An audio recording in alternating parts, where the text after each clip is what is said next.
Hello, I hope you're all doing well. This is going to be a quick video on how you can find the best worker for each node. Our three options are Goblins, Giants and Humans, or whatever fancy names they may have in different regions of the game. The Goblin type has high work and movement speed, Giants have a resource bonus that lets them bring in more materials, and Humans have a high luck stat. What that luck stat does is basically it will get you a higher chance at getting the dedicated lucky items of the node. These are gonna depend on the node type. For example, from farming nodes you can get this farmer sack which contains fruits for alchemy, and as you can see these lucky drops can be quite valuable.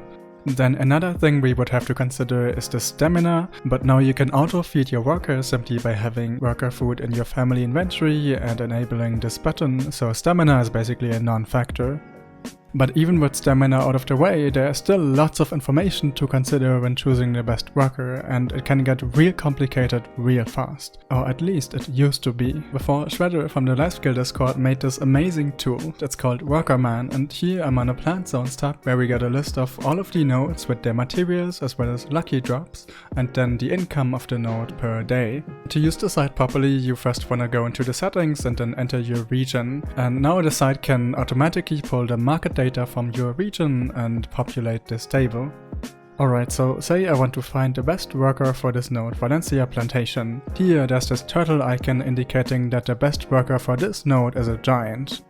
And you can even hover over this icon to get a breakdown of how the different workers compare. So for example, with the giant as a baseline, the goblin would be 84% as effective and the human 66%. What this is referring to is the total market value of all of the items the worker would produce in one day. So that's accounting for the normal yield of the node, the date palm here, as well as the lucky drop, the farmer sack. And for example, if you want to value certain items higher, like let's say I want to value the fruits from this farmer sack a bit higher, I can simply enter a custom price here. So here I've entered some example numbers of how you could value these fruits when taken through alchemy, and then this price will be used to calculate the value of the farmer sack. You can see it's a bit higher now, and this will feed back into the worker comparison, right? It's all connected.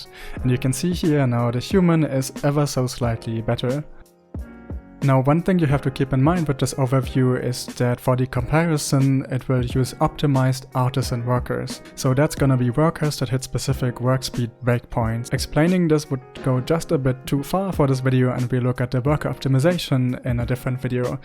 But just keep in mind that depending on what kind of workers you run, this comparison may not be 100% accurate. So my advice to you is take this comparison as a rough overview and then use your own judgment on what you want to do with your workers. For example, if we look at the node in-game, you can see here that I have a goblin on one of the date palm nodes, but I also have two humans. So this goblin is probably fine. I could replace him with a giant for a little bit of gain in productivity, but that's just not worth the hassle for me. The humans are a different story. Like if I replace them with an optimized giant, then he will get about 35% more materials per day. That's quite significant, and I'm definitely gonna think about replacing them eventually. Now if you scroll through the site, one thing that will stand out is that humans just don't really appear at all. That's just because in terms of value, it's better to get more of the main materials of the node rather than getting a few more lucky drops here and there. Now where I kind of see humans making sense is if you specifically need the lucky drops and you can't get them from anywhere else. Like for example, you're an alchemist